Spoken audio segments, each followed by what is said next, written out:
If you hadn't heard, the west side of town is getting its first city park. It'll be located on the site of the former street department on Lafayette Avenue. Deputy Planning Director Derek Warren joins us for episode 202 to give us all the details. A skate park, a splash pad, and an obstacle course are planned. Get more info and a possible completion timeline in this episode of the Love in Lebanon podcast. Welcome to the Love in Lebanon podcast, highlighting all the great things happening in Lebanon, Indiana. Have an idea for an episode? Send an email to loveinlebanon@lebanon.in.gov. Hey everybody, and welcome to episode 202 of the Love in Lebanon podcast. I'm Joe LePage, the City of Lebanon Communications and Community Development Director. If you didn't know already, Lebanon is poised to get a new park in our city, and joining us to talk more about that is Lebanon Deputy Planning Director Derek Warren. And you pointed out, Derek, this is your fourth time on the podcast. Thanks for joining us yet again. I appreciate the invite very much, Joe.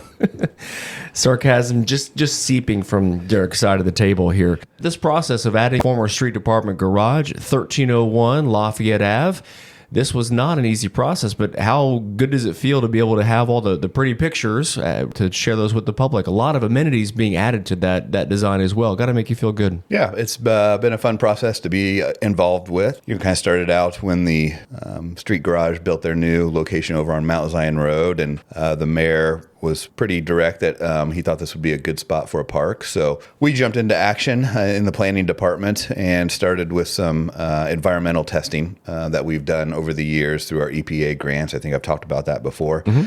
Our grant did cover the environmental testing, the phase 1 and the phase 2 on that site. So that's where things kind of started. And this year, the EPA money allowed us to spend some of those grant dollars on planning documents. So we were able to fund about half of the master plan for this site through the EPA funding that we had available to us.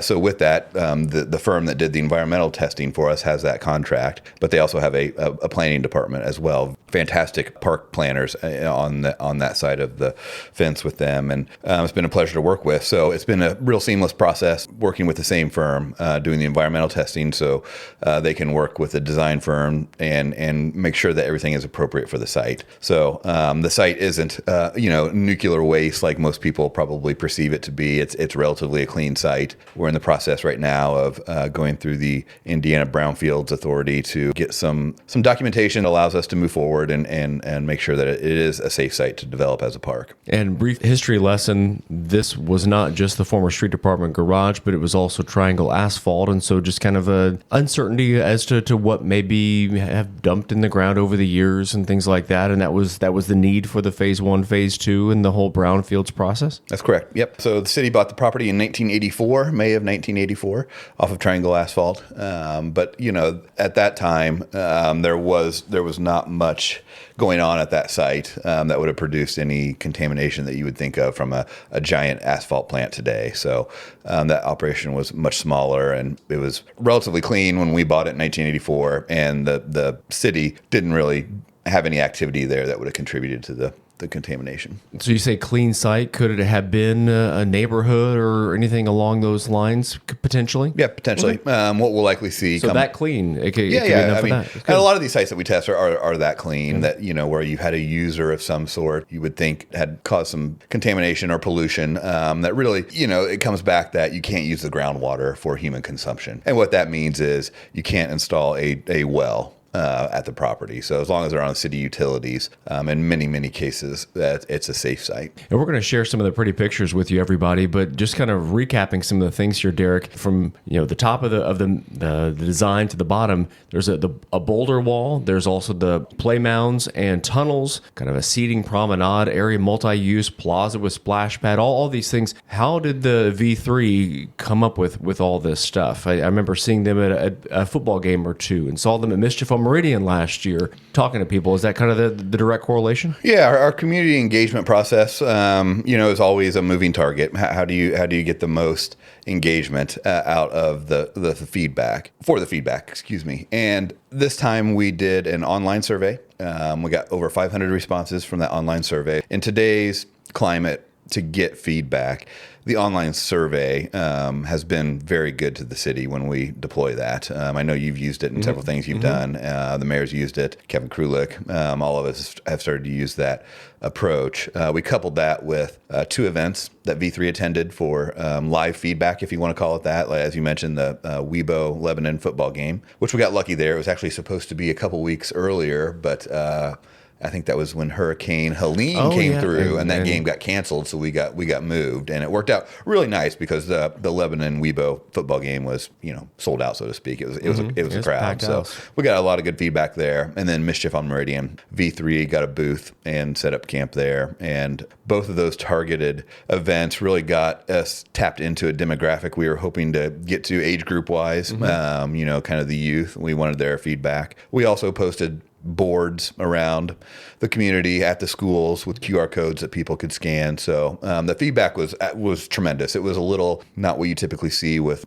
community in-person meetings, but what we accomplished with the feedback was one of the best returns we've ever had. And it looks like it's more so geared towards older kiddos, where some of the Abner Longley and Memorial Park seem to be geared towards the younger kiddos. This one has kind of the upper scale, mentioned the boulder climbing wall and things along those lines. Was that also the data, or is that kind of what V3 and what you guys were hoping for to kind of come to the surface with this? The data really supported that. Okay. Skate park also. I failed to mention that, everybody. Skate park has been a conversation for a long time. We've had a temporary skate park once upon a time at Memorial Park 15 plus years ago. It was just some equipment that bolted down to the asphalt. Basically, that didn't last terribly long. So we haven't had anything in the community in a long time, and that was one of the top amenities that people were choosing in the survey that we put out there. So Willard Park in Indianapolis is kind of the example we're going to use for the park here in Lebanon, and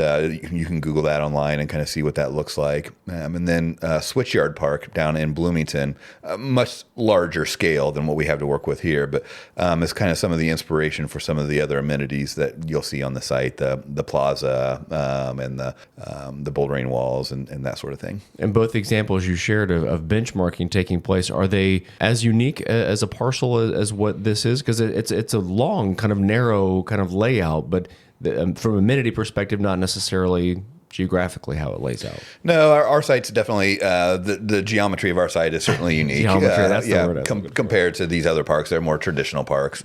Switchyard Park in Bloomington, if you're not familiar with that, is kind of integrated into their old rail system down there, right on their rail trail. And the Willard Park is, an Indy Park, more traditional kind of square park. How important was it for you to kind of help lead the charge or take the orders from the mayor and John Messenger and all those parties to be able to have something delivered like this, to be able to have that reuse kind of near Harney, but at the same time on that side of town, not really, it's kind of a park desert, so to speak, with it being so far away from Abner Longley and also Memorial Park as well, and across State Road 39, Lebanon Street. Important to have a park addition on this side of town? Yeah, definitely. CSX line, that runs through the community certainly kind of divides east from west, and the west side of the railroad tracks there has seen a lot of residential growth over the years. So the residential growth has certainly, I wouldn't say exploded, but it is definitely grown at a good pace, and to have something that's accessible on that side of the railroad tracks was highly important. And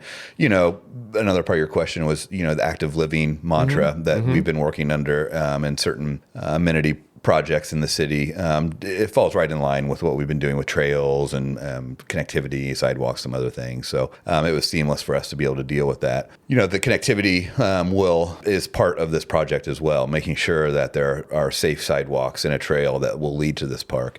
On Witt Road, the rebuilding of Witt Road that will be taking place over the next couple of years, that will include a trail on one side, sidewalk on the other, which will lead down into Lafayette Avenue. And then we're going to pick it up from there and make sure that both of those amenities get down to the park as well. So it's considered a neighborhood park, a pocket park, if you want to call it that. It'll also be a destination as well, because it will provide amenities that you don't find in our other park systems currently. Absolutely, and it kind of transitions well. And we're talking with Deputy Planning Director Derek Warren here on episode 202 of the Love in Lebanon podcast, talking about Lebanon's newest park at the former Street Department garage location on Lafayette Avenue. And with the pretty pictures, we want to say, okay, so that's going to be later this year then that we're going to have all this happen. You can kind of break down the timeline, because there are a few structures there at the former Street Department garage that will need to be cleared and things that will need to be done. If you can kind of set a stage with the timing of when this new park, we should see it popping up out of the ground, things like that. Yeah, sure. We hope to get started on it tomorrow. But no, the reality of the situation is the answer to all your questions is money. We're not done with the master planning process yet either. So we still have a month and a half of that to go. So we're just now moving through the phases of that. So the document that's been posted online is the opportunities and constraint diagram is basically what it is. So the bubble diagram that you're seeing kind of generally lays out the site based off of the constraints and what opportunities we wanted to see. So now that we're past that point, we will get into some more detailed sketches that are to scale, so that we can actually fit the pieces of the puzzle into that site.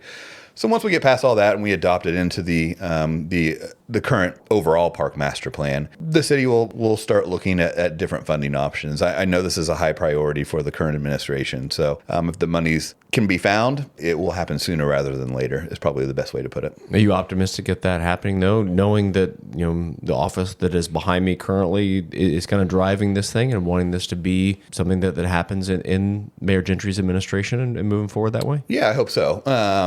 The funding options today are much different than they have been over the last even decade. Now with the park impact fees that we have in place, that account is rapidly growing. It's paid by developers as each site gets developed. There's a certain fee that comes into that budget line, and it can only be spent on park expansions in the community. So that budget is becoming very healthy, and it'll be something that we can use to leverage the development of this park. So, but it'll take more than what we have laying around. So we'll have to get creative. We'll have to look at grant opportunities, what other funding opportunities might be available, and start to digest that. But yeah, I think with the administration pushing hard on this one, it will likely become a reality. And until that happens, we will anxiously await and kind of see things. Will at least the buildings be cleared at some point in time to kind of lay a foundation, for lack of a better phrase, for that park whenever it does come to pass? Yes, that will be the first step in the process of the redevelopment of it, certainly. And we have to wait on that because of some of the environmental paperwork that we need to come back to us, which will also include a demolition plan so that we know how to deal with the situation and make it safe for everyone until it's developed. So you've been on the podcast 4 times. Maybe the 5th will be sharing the good news of an actual timeline and being able to talk about funding sources and things and being able to have you back on. Well, I hope I'm back sooner than that, Joe. Well, hey, us too, Derek. We appreciate the perspective and appreciate you being on here. I promised it would be a short podcast, and I think I've done that. Sure. No, you've done good. You always do very well. Oh, thank you very much. Mm-hmm. Appreciate you being on the podcast, Derek, and until next time. Indeed. Indeed. And thanks for everybody for listening to episode 202 of the Love in Lebanon podcast. More episodes coming your way soon. Take care.